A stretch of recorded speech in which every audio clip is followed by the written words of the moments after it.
Yes, basaza meze neza mukomeze gukomera cyane. Iyi ni Code Lab TV, njye nitwa Confiance. Tuje kubona kuri uyu munsi, tuje kuvuga ku biki bitandukanye, ni byinshi cyane biri kugenda bigaruka hano mu gihugu cy'u Rwanda muri showbiz cyangwa imyidagaduro muri rusange. Nibyo Code Lab TV turari kugira ngo tujye tubagezaho update za buri munsi. Ese byifashe gute, bimeze gute? Ngira ngo muri musayi inkuru tugenda kwenda kugarukaho zijyanye n'ibihe bidasanzwe byaba mu gihugu cyacu. Twavuga ibyago byabaye ku basitari Yanga ndetse na Buravan.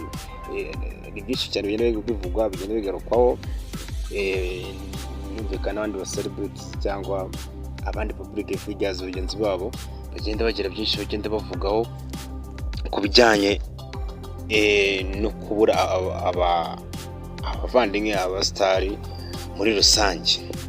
Mu minsi ishize muri ino minsi ngira ngo tugiye mu bantu twagenda tuvuga ko bagenda babagarukaho, tureka turi munsi tuvuga ko kuri The Ben nyuma ngira ngo iyo gukora igitaramo, nyuma yo gukora igitaramo cyangwa mu BK Arena mu minsi ishize, nabwo gisa byateje impaka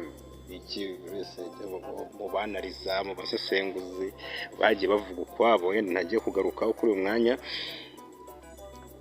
Ntabwo The Ben asubira muri Leta Zunze Ubumwe za Amerika, ntabwo asubirayo, ahubwo yakomeje kugenda agaragara n'ubundi ari kumwe na Pamela, ari kumwe na girlfriend we. No minsi yashize babanje gusa nk'abajya Uganda ho gato, ariko ubu tayari bakaba baragarutse, bakaba bari mu Rwanda. Icyo tugiye kuvugaho ni iki? Nyuma y'uko bagaragaye bari gusinya amasezerano ya kampani, imwe mu kampani twavuga amaze kumenya mu Rwanda y'ibijyanye n'imikino y'amahirwe, so bakaba baragaragaye nyine bari gusinya amasezerano yo kuba brand ambassadors. Ngira ngo ntabwo ari The Ben wenyine ugiye kuba brand ambassador w'iyo company, ahubwo ni ukuvuga ngo amasezerano handitseho The Ben and Pamela brand ambassadors kuri iyo company nyine.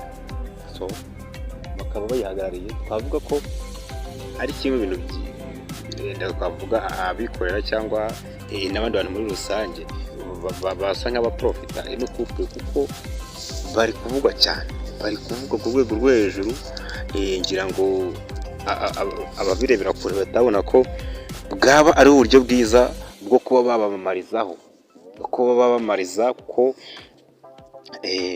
harimo inyungu nyinshi bagomba kugira, kuko ntago aba ngaba bagomba bashashe icyumweru hatagize ikibavugaho, batagiye bagaruka mu itangazamakuru muri rusange cyangwa ku mbuga nkoranyambaga baravugwa cyane.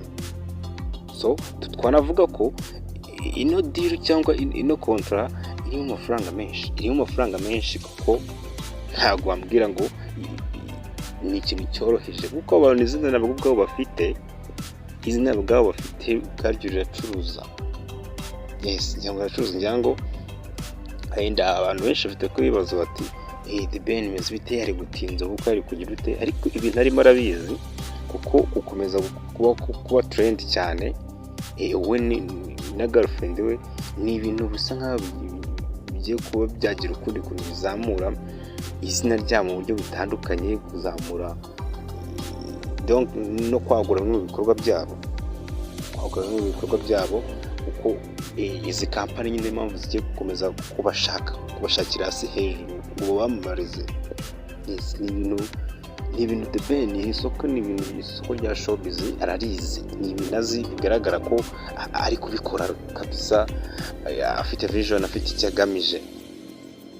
So ngira ngo ibyo wenda ntabwo twabitindaho cyane, kuko The Ben kwamamariza cyangwa kugenda asinya amakontara byo ni ibintu twavuga atari bishya cyangwa si igitangaza, ahubwo icyo tugenda tugaruka muri rusange. Ngira ngo mu minsi yashize hari hagiye havugwa byinshi ku bijyanye n'impamvu twatari tuvuga kuri Buravan ndetse na Yanga. Hakomeje kugenda ahagaragara kugenda habaho kubunamira kongera mbese kubaha agaciro bakwiye, kandi bari banakwenda mbere. Ariko dukomeza kuvuga ati Imana ibakire mu bayo muri rusange, nta nubwo twanabibagirwa kuko n'abantu bafite ibikorwa bikomeye basize. Kubw'iyo mpamvu rero Ben wongeye kugaruka gufata umwanya wo guha agaciro Buravan, guha agaciro Buravan umwunamiye, kimwe abantu bashimiye, ikintu abantu bahaye agaciro cyane. Byanashoboka ko byari gushoboka ko yenda atabiha umwanya cyane ngo ajye kubitindaho, kubera ko ari muri contract ye, ari muki, ariko ntabwo ibintu bye byashyize imbere cyane. We mbere y'ibindi byose ngiye gufata umwanya we na Ikeza Pamela nyine bongera gufata umwanya wo gushoboka Buravan. Abantu bashimye ati nubwo ari muri ibyo n'ibindi, afite ibindi byose arimo, ariko araha agaciro uyu nguyu, n'ubundi araha agaciro mugenzi we utakiri muri buno buzima, kandi wari umuhanzi ukomeye muri rusange. Ikaba ari ikintu abantu bose bagiye bishimira, bavuga ati The Ben nk'umuhanzi mukuru, nk'umuhanzi ufite izina, ariko aha agaciro abahanzi bagenzi be, atitaye kuri business arimo, atitaye ku byo ari gukora nabyo bimufitiye inyungu, ariko arakomeza kuzirikana uyu Buravan. Kimwe twavuga ko no kuri social platform za The Ben kuri uyu mwanya nta bindi bintu byinshi bigaragaraho, cyavuga kuri Buravan, ibijyanye no gukomeza kwerekana kuri mbese amutekerejeho cyane, yifatanyije n'umuryango we. Ibyo bintu biri kugaragara kuri The Ben.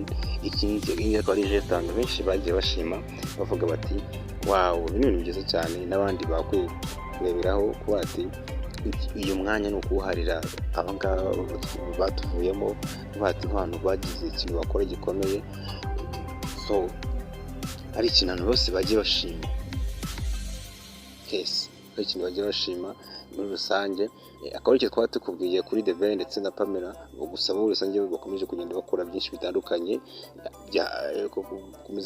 bagenda bakora bitandukanye hano mu Rwanda, ndetse imyidagaduro yo mu Rwanda ntibashobora kuburamo. Ni ahantu hafite izina rikomeye, rinatuma n'aya makampani agiye atandukanye abakenera mu kuba babamamariza muri rusange. Akaba icyo twaba tukubwira duti komeza ukore like, share, comment n'ibindi bigiye bitandukanye. Niba utarakora subscribe, we nakubwira ngo waba uri gucika, kuko tubafitiye amakuru menshi cyane, kandi turi update cyane ku makuru azajya bagezweho no kugenda tubaha muri rusange. Nitwa Confiance, tugira ati komeza ugire ibihe byiza, wowe ukunda kandi ukurikirana Kode Iraba TV show. Thanks.